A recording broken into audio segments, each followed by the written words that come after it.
Hello students, in today's class, in today's Principles of Management class, we are going to discuss about the principles of scientific management. Okay, so there are some principles of scientific management. We are going to discuss about them. So there are five. Okay, there are five principles of scientific management. So the scientific management approach propounded by F.W. Taylor, okay, is based upon the some principles. They are principle of use of science for the rule of thumb and principle of scientific selection and training of workers and principle of cooperation between labor and management, then principle of maximum output and principle of division of responsibility. So these are the five principle of scientific management. Okay, what principles of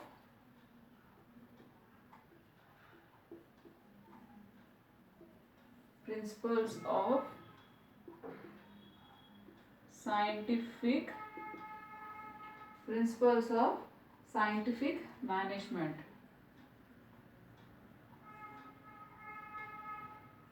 Okay, so there are five principles. First principle is principle of use of science for the rule of thumb. Principle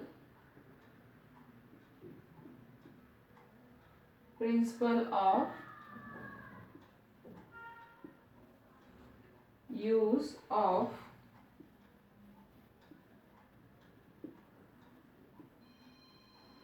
science for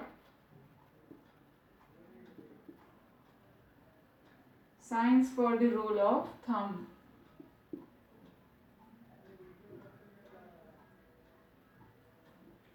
Second is principle of scientific selection.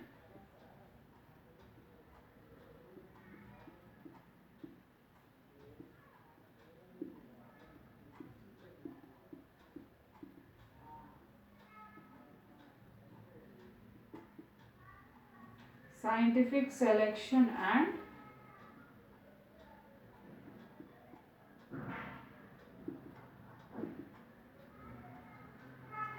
training of workers. Third is principle of cooperation.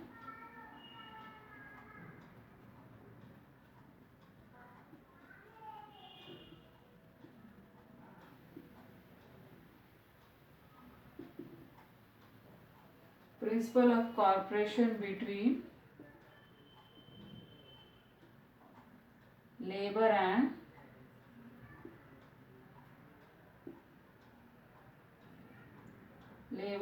management.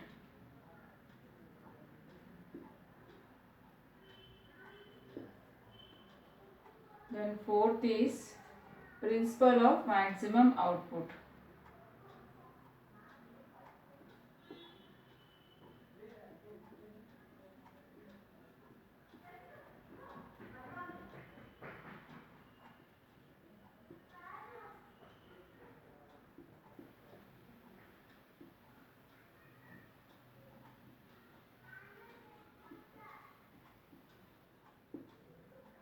And fifth one is principle of division.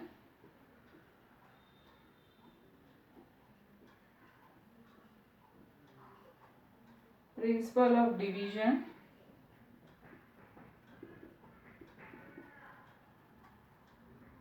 of responsibility.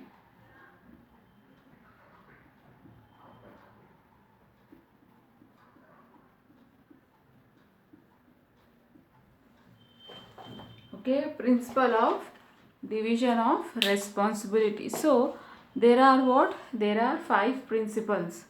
Okay, first is principle of use of science for the rule of thumb. Then second is principle of scientific selection and training of workers. then principle of cooperation between labor and management, then principle of maximum output, and principle of division of responsibility. So these are the five what principles of the scientific management. So let us discuss in detail about the top one by one. So the principle of use of science for the rule of thumb. So according to this principle, what happens, all the activities being performed in an organization should be analyzed in detail with the aim of developing a technique of accomplishing the maximum possible work in a efficient manner and at the minimum possible cost. So this principle says that we should not get stuck in a set and continue with the old techniques of doing work. So rather they should be constantly experimenting to develop new techniques. Okay, experimenting to develop new techniques. So in this first principle of use of science for the rule of thumb, so according to this principle, all the activities being performed in an organization should be analyzed in detail with the aim of developing a technique of accomplishing the maximum possible work in an efficient manner and at the minimum possible cost. So this principle says that we should not get stuck in a set and continue with the old techniques of doing work. So rather we should be constantly experimenting to develop new techniques which make the work much simpler. So the second is principle of scientific selection and training of workers. So according to this principle, the selection and training of workers should be done in a scientific manner. So of the various activities being performed in an organization, selection of the workers is the most important because even one wrong appointment can spoil the whole atmosphere in the organization. So scientific appointment means appointing only those people to do a particular work who possess the necessary capabilities to do it. So however, what is happening, only scientific selection of workers is not adequate in itself.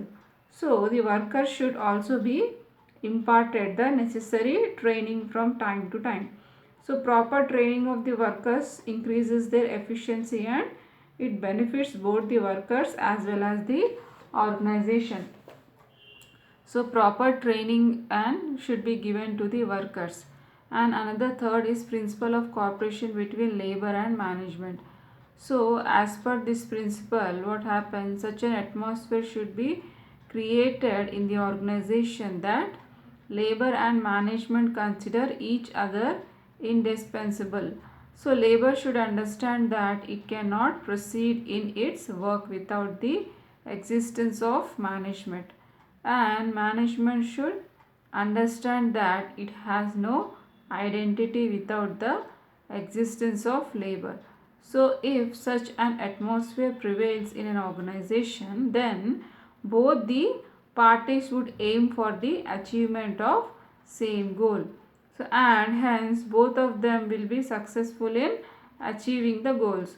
So Taylor has referred to such a situation as a mental revolution, that Taylor firmly believed that the occurrence of a mental revolution would end all the conflicts between the two parties and would be beneficial to both of them.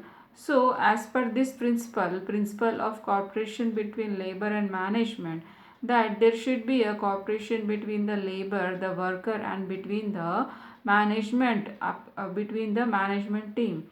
So without the proper understanding, without the proper cooperation between the labor union and with the management, proper work cannot be carried out and proper atmosphere cannot be built up. So as per this principle, such an atmosphere should be created in the organization that labor and management consider each other indispensable. So labor should understand that it cannot proceed in its work without the existence of management. So management should understand that it has no identity without the existence of labor. So without the labor there is no management. So labor and management corporation should be equal to each other, and there should be there should be cooperation between labor and management. So if such an atmosphere prevails in an organization, then both the parties would aim for the achievement of the same goal. So both the maximum and good quality production. So the both the company people and both the management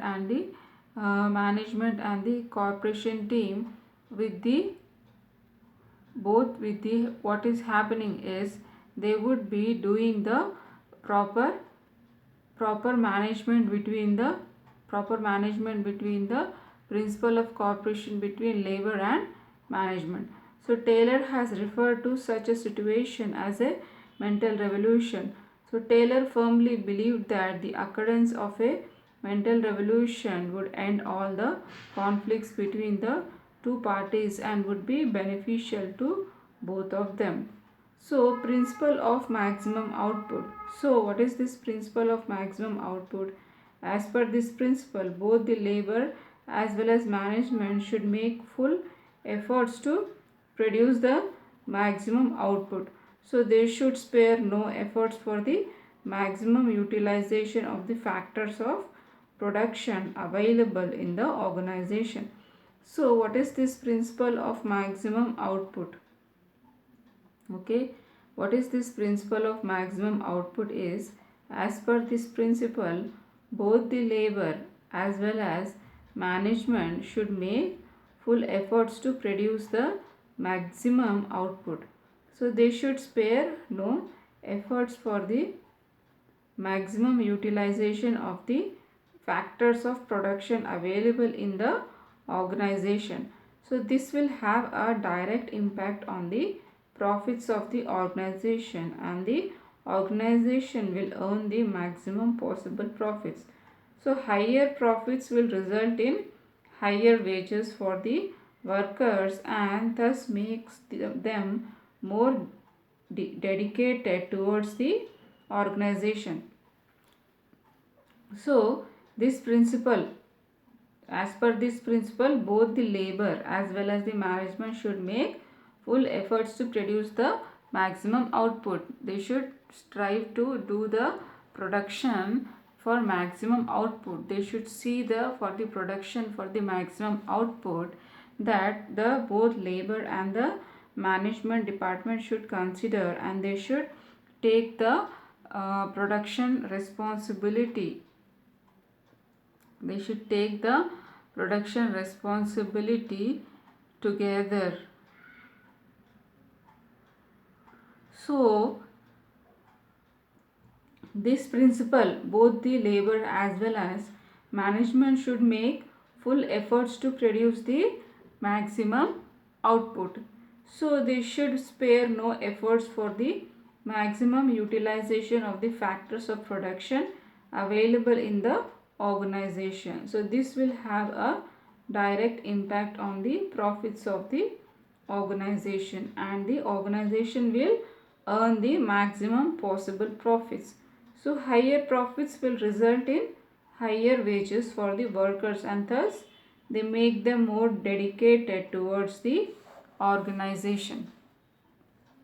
So the principle of division of responsibility. The fifth one is principle of division of responsibility.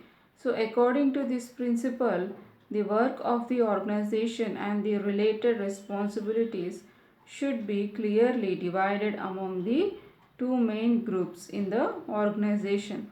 So each group should be assigned work which it can accomplish more efficiently. So according to this principle, the work of the organization and the related responsibilities, okay, according to this principle, the work of the organization and the related responsibilities should be clearly divided among the two main groups in the organization.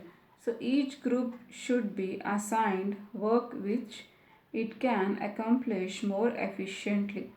So, for example, management should be the one to decide the time required to do a particular work. So, while the responsibility for actually doing the work should be with the labor.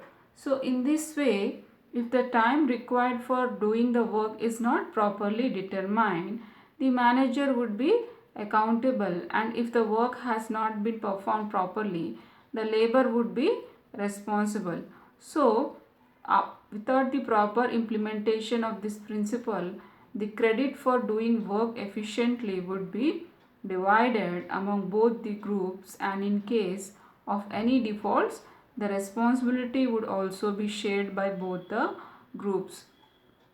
So, according to this fifth principle, principle of division of responsibility, according to this principle, the work of the organization and the related responsibilities should be clearly divided among the two main groups in the organization. So, each group should be assigned work which it can accomplish more efficiently. So, the management should be the one to decide the time required to do a particular work. So, while the responsibility for actually doing the work should be with the labor. Okay. So, this is what this is happening. So, like this, these are the five principles. Okay. These are the five principles for the scientific management. Okay, for the scientific management, that is principle of use of science for the rule of thumb, principle of scientific selection and training of workers, and principle of cooperation between labor and management, and principle of maximum output, and principle of division of responsibility. So in the scientific management, there should be a what? There should be a selection of the candidates, and training should be given to the workers so that they can do very good performance in the company, and proper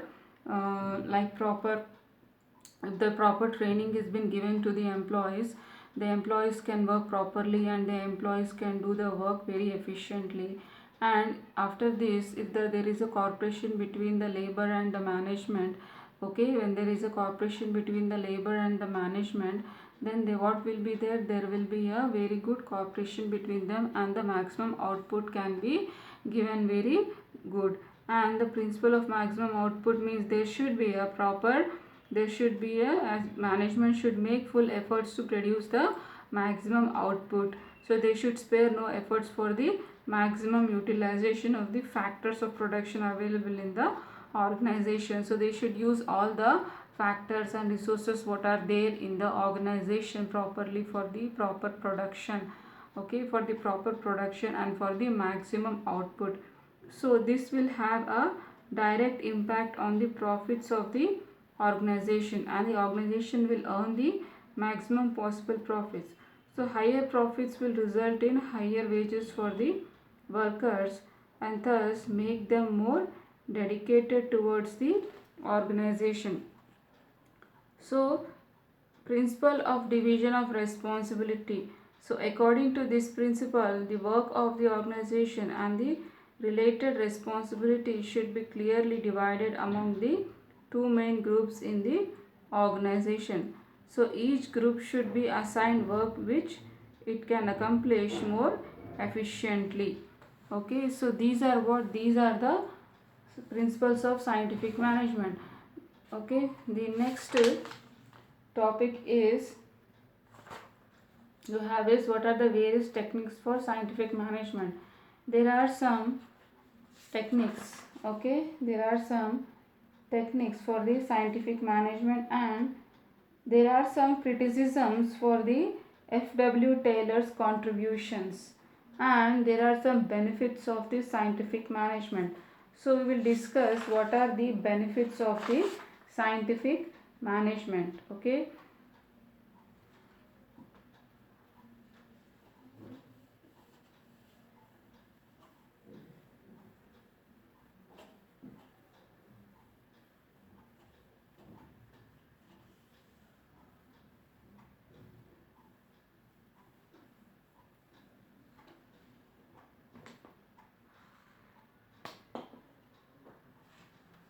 benefits,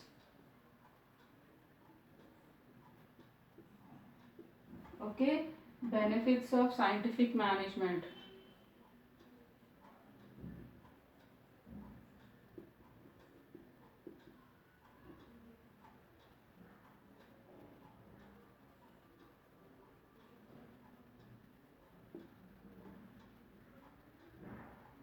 Okay, benefits of scientific management. So, what are the benefits? First one is benefits to employers.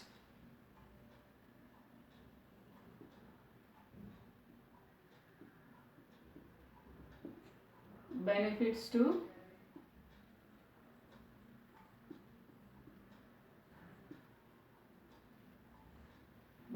to employers, that is maximum production,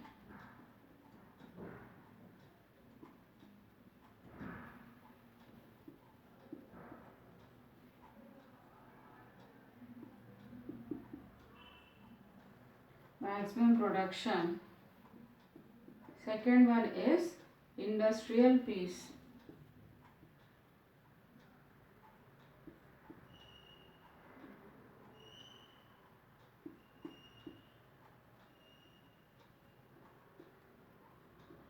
Okay, third is benefits of specialization.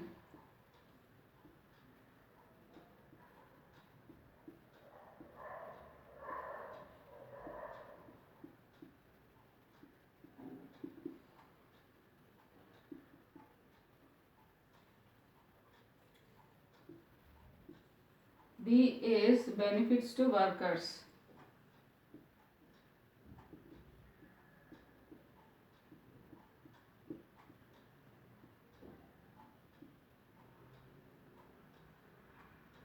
Okay, first is better working condition.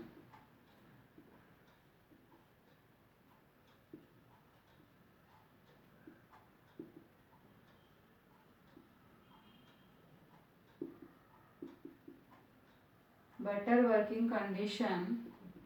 Second is more remuneration.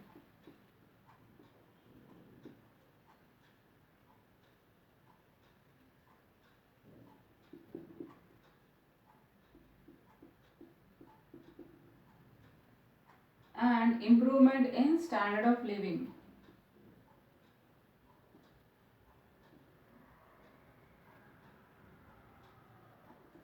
Improvement in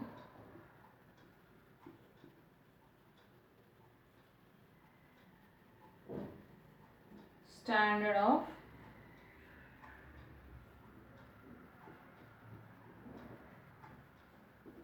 living. Okay, so improvement in standard of living.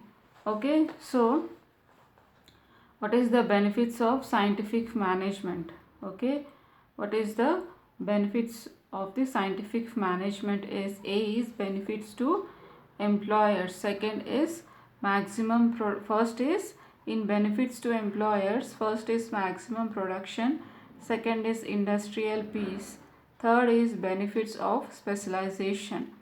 B is benefits to workers, in that you have better working condition, and the other is more remuneration. Third is improvement in standard of living.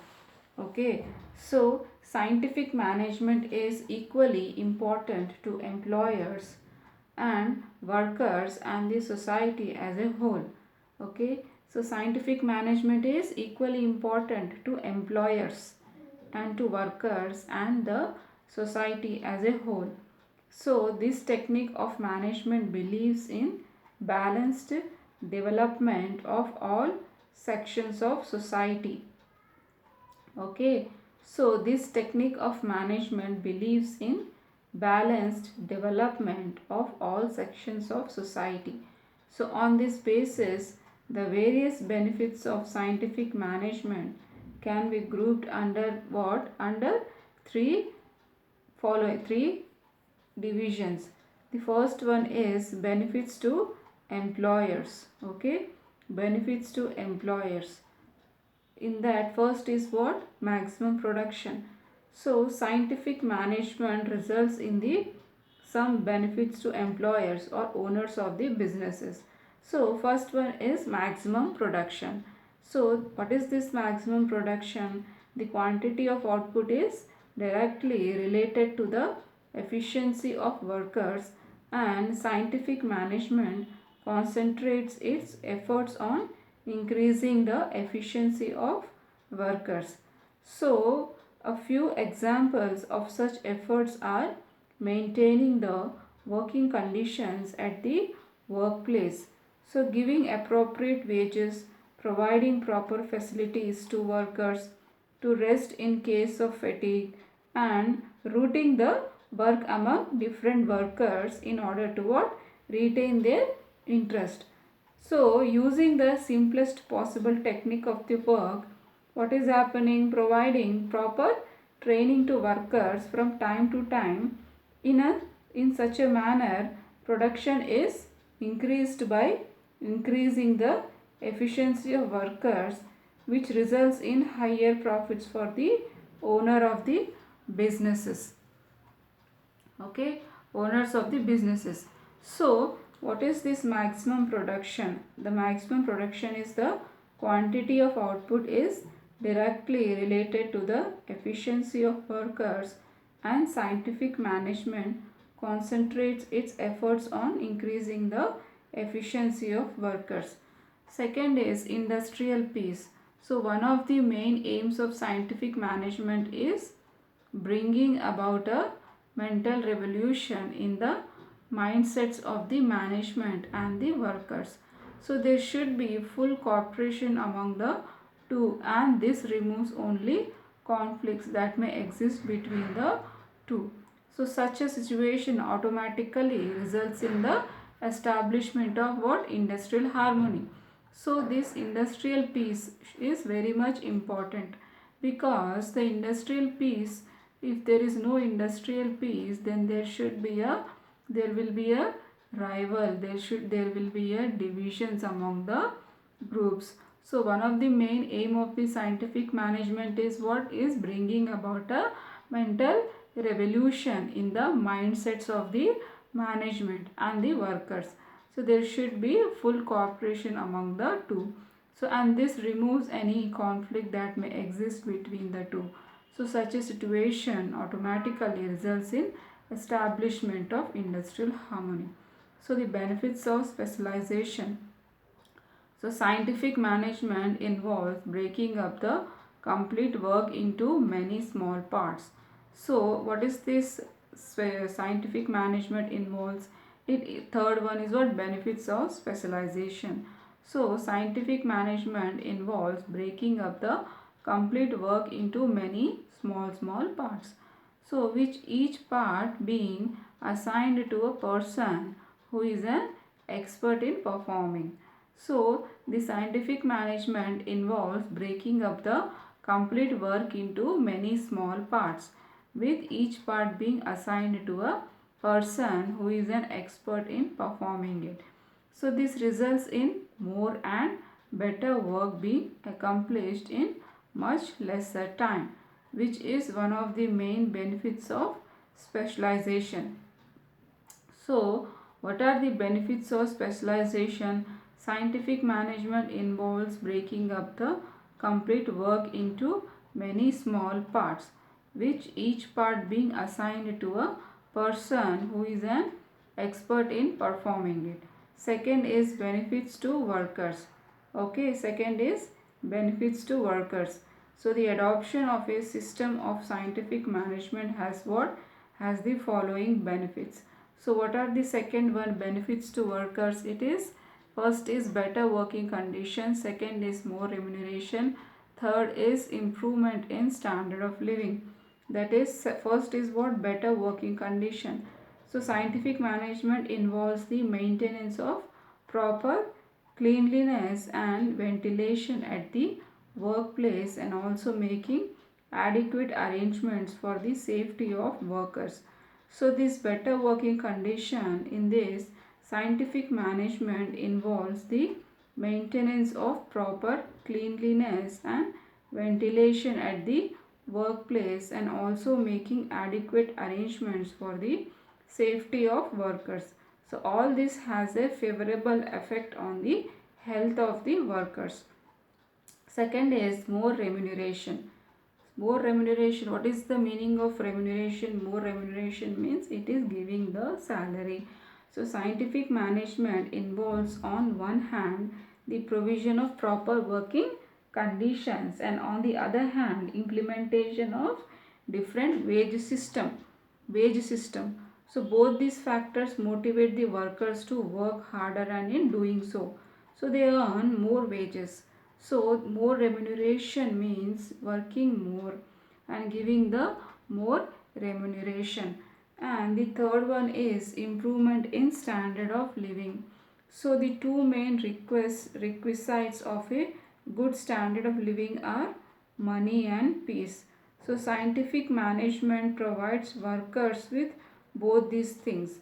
So the motivation to work harder provides them with more money, and good relations with the management provides them with mental peace. And the other one is increase in efficiency. Okay, increasing in efficiency. So good working conditions and better wages, improvement in standards of living, training.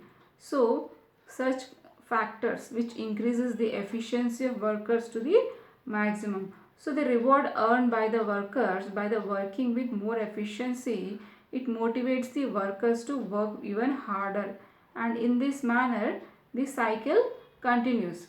So the application of scientific management what produced very favorable results in a very famous American industrial organization that is called as Simmons rolling machine. So it was found that only 35 girls were sufficient to do the same work which was previously being done by 120 girls. So this was mainly due to the increase in efficiency by the application of scientific management. Okay, so these are the some benefits of scientific management. Okay, some benefits for scientific management, and there are some. What are those benefits? They are the benefits to employers and benefits to workers. Okay, and what is this? Benefits to employers is maximum production, industrial peace, benefits of specialization, benefits to workers and better working condition, more remuneration, improvement in standard of living, and increase in efficiency. So what are the demerits or criticisms of scientific management?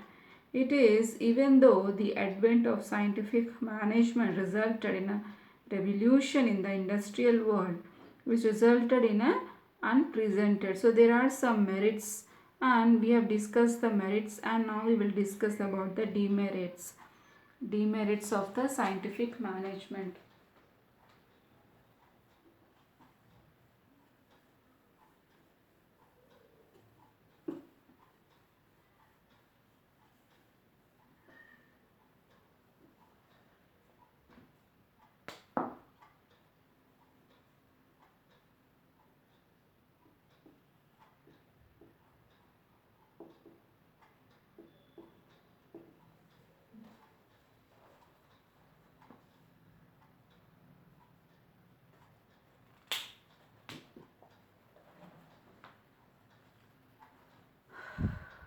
Okay, what are the demerits? First is criticism by owners, and in that you have difficult to introduce, and second is only suitable for large scale businesses. Third is dependency on experts. B is criticisms by workers and fear of, and another one is, okay, I will write on the board.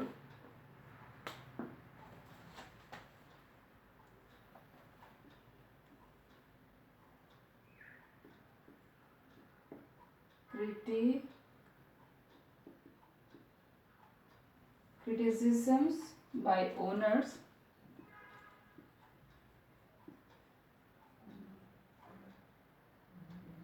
difficult to introduce,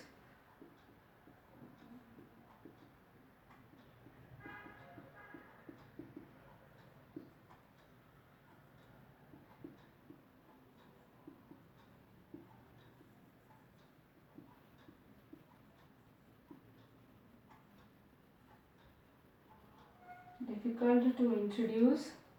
Second is only suitable for large scale business.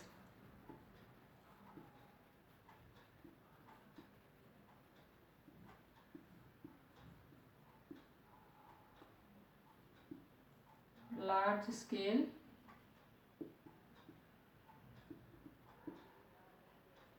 business. Third is opposition by labor unions.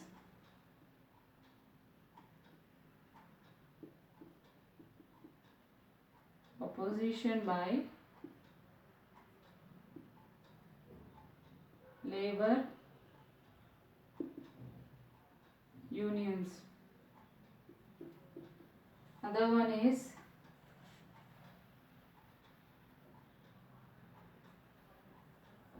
this is not there. Okay. Third one is dependency on experts.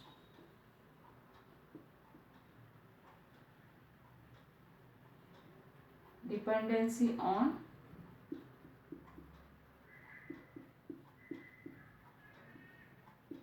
experts. Okay, dependency on experts.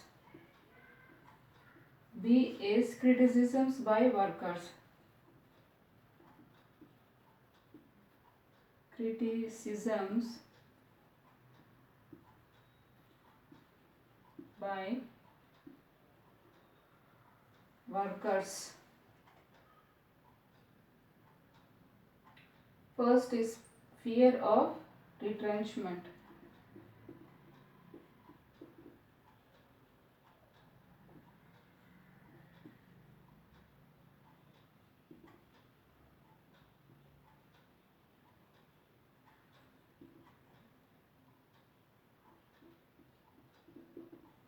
Second is lack of initiative.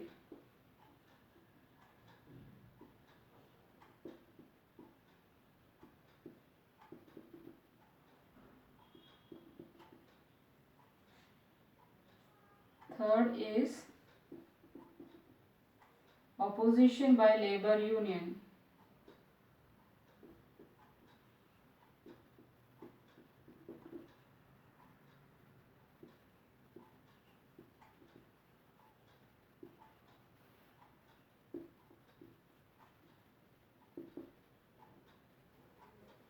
Okay, opposition by labor unions. So there are some other demerits also, we will discuss that also. Okay, so what are these criticisms? First one is criticisms by owners. So the owners of the business have criticized scientific management on the following grounds. So what is that? First is difficult to introduce. So first is what? Difficult to introduce.